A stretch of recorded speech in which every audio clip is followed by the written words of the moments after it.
Good afternoon, world. Chris here, aka Kermie, and welcome to Reading with Kermie. And don't stress the small stuff, it's just small stuff.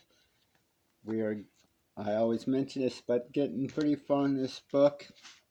Love it how it's only one little chapter a day, so we can soak some of the info in and not get too overwhelmed with too much info. And that's how I like my books. I'm a slow reader, and I'm okay with that because that's just how it is. So this next chapter is practice being in the eye of the storm. Dun dun dun. That's a good one. Sounds like it's gonna be a good one. Yesterday's was count to 10, and since I read that yesterday, I've been practicing that, and that does give me a moment to breathe and even if it's 10 seconds to meditate, that's fine. Hi, Binks. You joining us for Reading with Kermie today? All right, we have our Binks here joining us right on my lap. So I just fix that camera so you can see my face. So let's get a reading. Huh, Binks? Practice being in the eye of the storm. The eye of the storm is that one specific spot in the center of a twister, hurricane, or tornado that is calm, almost isolated from the frenzy of activity. Everything around the center is violent and turbulent, but the center remains peaceful. How nice it would be if we could, if you, if we too could be the calm and serene in the midst of chaos, in the eye of the storm. Surprisingly enough, it's much easier than you might imagine in the eye of a human storm. What it takes is intention and practice. Suppose, for example, that tickles, Binks. What it takes is attention and practice. Suppose, for example, that you are going to a family gathering that is going to be chaotic. You can tell yourself that you are going to use the experience as an opportunity to remain calm.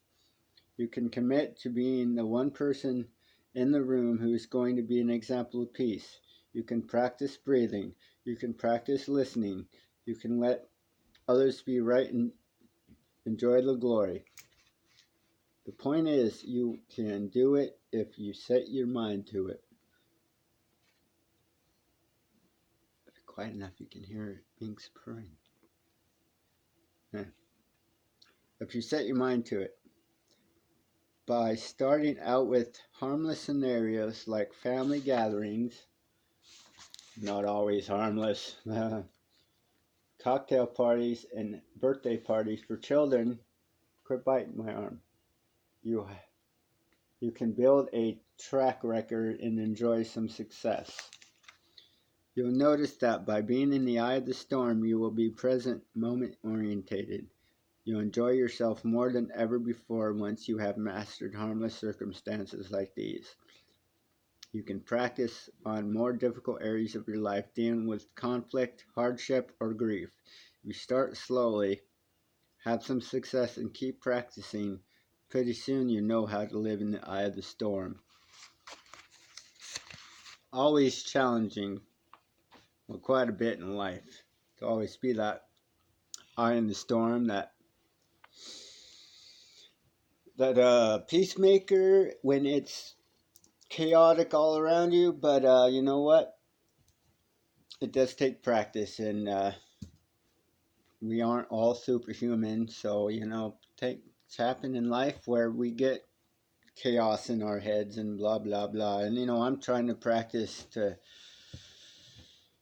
not be so attached to all this chaos that goes around with me, and just leave it be and say, you know what? That's the outside situation. That's not my inside situation.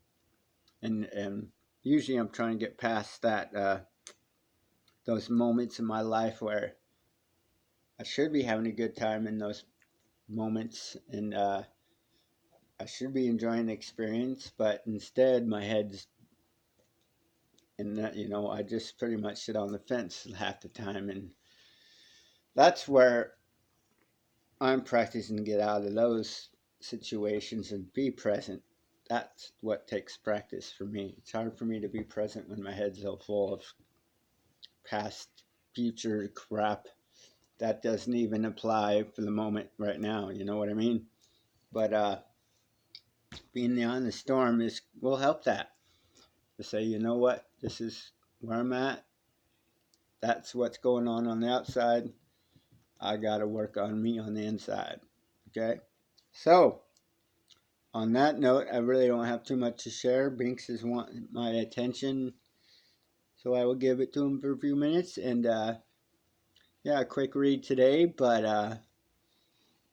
I hope you all have a good one today and enjoy the rest of your weekend. And reading with Kermie and Kermie Karaoke will be back on Monday. So peace and be safe and love you all.